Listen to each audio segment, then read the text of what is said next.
பெங்களூரு சென்னை தேசிய நெடுஞ்சாலை ஒசூர் பகுதியிலிருந்து கிருஷ்ணகிரி நோக்கி வந்த டீசல் டேங்கர் லாரி குருபரப்பள்ளி காவல் நிலைய எல்லைக்குட்பட்ட மேலுமலை வனப்பகுதியில் டேங்கர் லாரி கவிழ்ந்து விபத்திற்குள்ளானது. இதில் ஓட்டுநர் காயங்களுடன் மீட்கப்பட்டு கிருஷ்ணகிரி மாவட்ட அரசு மருத்துவக் கல்லூரியில் அனுமதிக்கப்பட்டுள்ளார். டீசல் லாரி என்பதால் அரை மணி நேரத்திற்கு மேலாக தீ மளமளவென எரிந்தது.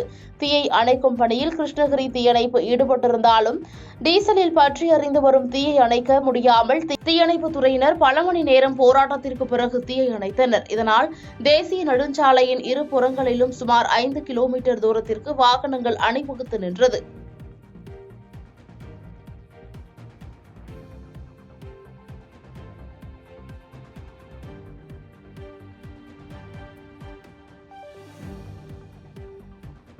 பாதகம் செய்பவரை கண்டால் நாம் பயங்கொள்ளலாகாது பாப்பா.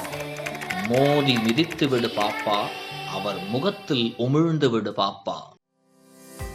அண்மை செய்திகளை உடனுக்குடன் தெரிந்து கொள்ள இணைந்திருங்கள் இயம்நாடு தொலைக்காட்சியுடன்.